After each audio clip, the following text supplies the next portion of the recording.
नमस्कार, राम राम, खमा घणी। स्वागत आप सभी का सेंटम क्लासेस में। मैं हूं विजेंद्र धनखड़। इस वीडियो में हम लोग देखेंगे द हिंदू एडिटोरियल वोकैब, और ये वोकैब है आज 13 जुलाई की। आज का टॉपिक है अंडरमाइनिंग ऑटोनोमी। अंडरमाइन होता है बेटा कमजोर करना, ऑटोनोमी होता है कि सेल्फ रूल जिसे हम लोग कहते हैं।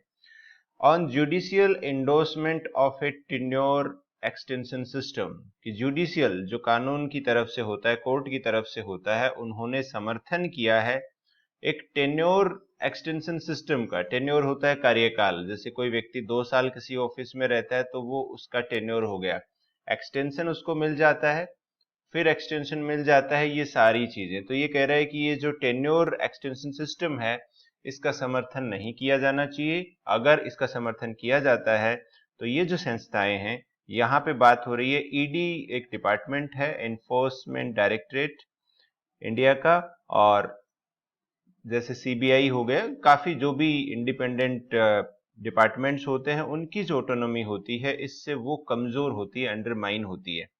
फोटो में आप देख रहे हैं, इनका नाम संजय कुमार मिश्रा है। ये ईडी के डायरेक्टर हैं और इनका कार्यकाल, इनका टेन्योर जो है 2 बार बढ़ाया जा चुका है, और सरकार एक बार और बढ़ाना चाहती थी, लेकिन कोर्ट ने कहा है, सुप्रीम कोर्ट ने कहा है कि इनको 31 जुलाई को रिटायर होना है। तो ये जो इससे पहले 2 बार जो कार्यकाल बढ़ाया गया था वो गलत माना है द हिंदू के एडिटर ने। तो इसमें जो वोकैब आई है वो हम लोग देख लेते हैं अभी।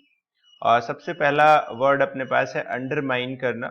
बहुत बार ये अंडर वाला वर्ड यूज होता है। अंडरमाइन का मतलब होता है कमजोर करना, वीकन करना, सबवर्ट करना। सबवर्ट होता है कि पलटने की कोशिश करना, खास करके सत्ता को, पावर को, अथॉरिटी को पलटने की कोशिश करना। अथॉरिटी के अगर आप खिलाफ होते हो तो आप उन चीजों को सबवर्ट करते हो।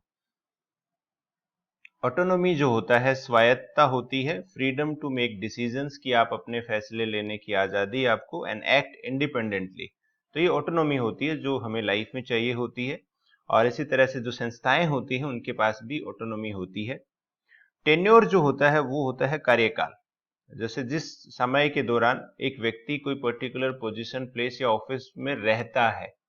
जैसे कई बार होता है ना कि इसका कार्यकाल 2 साल का होता है, इसका 5 साल का होता है, इस तरह से टेन्योर। या फिर कई बार होता है कि इनका टेन्योर 25 साल तक रहा, तो वो काफी दिनों तक रिटायर नहीं हुए, या फिर उनके बाद उनकी पोजीशन को बदला नहीं गया, तो वो टेन्योर हो जाता है।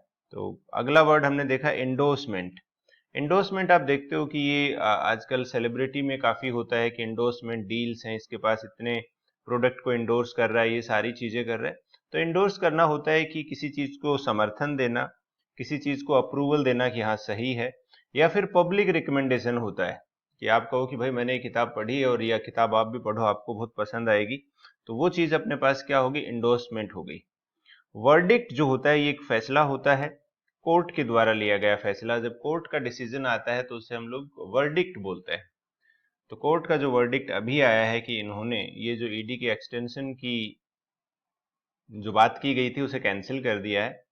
अप होल्डिंग करना होता है किसी चीज को बरकरार रखना, मेंटेनिंग ए डिसीजन। तो अप होल्ड होता है बेटा कि किसी ने कोई चीज कही है और आपने कहा है कि हाँ ये चीज ऐसी की ऐसी सही है, उसे अप होल्ड करना कहते हैं। अपहोल्ड का जिक्र खास करके कोर्ट की भाषा में बहुत होता है। कोर्ट में ऐसा होता है कि जैसे हाई कोर्ट ने कोई डिसीजन दिया और सुप्रीम कोर्ट ने अगर उस डिसीजन में कोई बदलाव नहीं किया है तो उसका मतलब है कि सुप्रीम कोर्ट ने उस डिसीजन को अपहोल्ड किया है। क्वैश करना होता है कि रद्द कर देना, कैंसिल कर देना। तो यहाँ पे इनकी एक्सटेंशन की जो बात थी उसको क्वैश कर दिया गया है, रद्द कर दिया गया है, कैंसिल कर दिया गया है। तो क्वैश को लेके मैं आपको कुछ एक दो चार वर्ड और आपको यहाँ पे बता देता हूँ। जैसे एक रिसींड एक शब्द होता है, RESCIND। रिसींड का मतलब होता है कैंसिल करना होता है। एनल जो शब्द होता है ये कॉन्ट्रैक्ट वगैरह कैंसिल करने के लिए हम लोग यूज करते हैं। तो एनल कर देना, रिसींड कर देना, क्वैश कर देना, कैंसिल कर देना, किसी चीज को इनवैलिड कर देना। तो ये हम लोग इसके लिए यूज करते हैं। नलीफाई जो वर्ड होता है इसका मतलब भी रद्द कर देना होता है, किसी भी चीज को लीगली इनवैलिड बता देना। तो ये हो जाएगा रद्द कर देना, जीरो कर देना। जैसे किसी ने कोई ऑर्डर दिया और उसकी हायर अथॉरिटी ने उस ऑर्डर को नलीफाई कर दिया, जीरो कर दिया। जैसे कई बार अपने पास पर्सनल लाइफ में भी क्या होता है, कहीं से कोई फायदा होता है, फिर कहीं से कोई नुकसान हो जाता है, तो वो उस फायदे को नलीफाई कर देता है, जीरो कर देता है।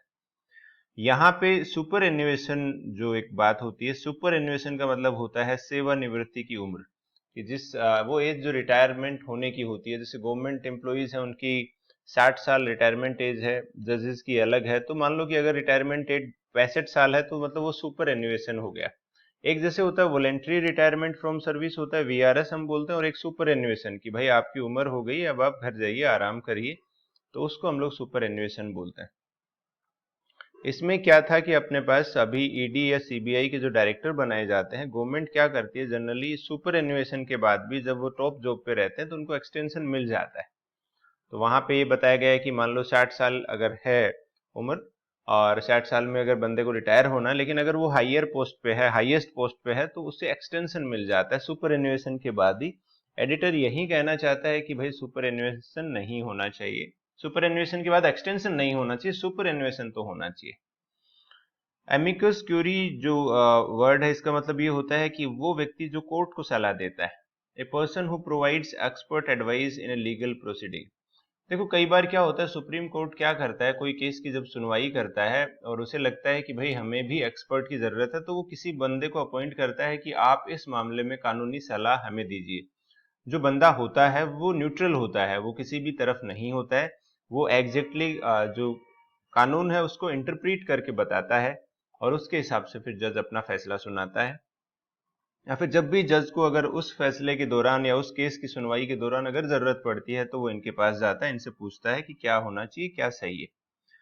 पीस मील का मतलब होता है भाई टुकड़े टुकड़े, कोई भी चीज जो है छोटी छोटी स्टेजेस में किया जाए, छोटे छोटे टुकड़ों में किया जाए, एक साथ ना किया जाए।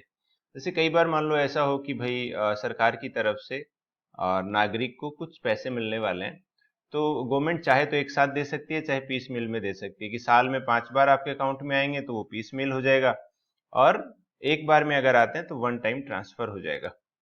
इंसुलेट करना होता है कि अलग करना, अलग रखना। जैसे वायर इंसुलेशन होता है अपने पास, जिसमें वायर को उसमें प्लास्टिक से या रबर से अलग रखा जाता है कि वो टच में ना आए किसी चीज के। तो इंसुलेट होता है कि जैसे इसमें कहा है कि कुछ मामलों को अलग रखना चाहिए, सेपरेट रखना चाहिए।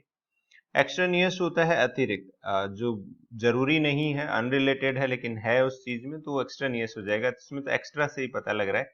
इसकी स्पेलिंग जरूर आती है NEOUS, तो स्पेलिंग ध्यान रखो एक्सट्रानियस की। कंड्यूसिव का मतलब होता है सहायक, राइट कंडीशंस और एनवायरमेंट। तो ये उचित माहौल जो हम लोग कहते हैं उसे हम लोग कहते हैं कंड्यूसिव। जैसे आप अगर लाइफ में सफल होना चाहते हैं तो आपको एक कंड्यूसिव एनवायरमेंट की जरूरत है। तो ये इस तरह सी बात आ जाती है। अभी देखो मैंने क्या किया है कि आपको जो मैं एडिटोरियल की वोकैब जो पढ़ा रहा हूँ, इसमें मैंने कुछ सेंटेंसेस में भी आपको ये सेम वोकैब आपको मिल जाएगी, या आप टेलीग्राम चैनल से डाउनलोड कर सकते हैं। टेलीग्राम चैनल का जो लिंक है वो डिस्क्रिप्शन में दिया है, वहां से आप देख सकते हैं। नहीं तो सेंक्टम क्लासेस का जो चैनल है, तो सभी के सेंटेंस दिए हैं। सेंटेंस के अलावा आज मैंने एक्सरसाइज भी डाली है, अगर आप लोगों को पसंद आए तो, कि ये जो 10 आज 14 वर्ड्स थे, तो हमने इन वर्ड की बार बार जब आप एक्सरसाइज करोगे हर एक, तो ये याद हो जाएंगे इससे। तो आपको 10 सवाल भी उसके अंदर दिए हैं मैंने, तो ये भी आपको टेलीग्राम पे इसकी PDF अवेलेबल है।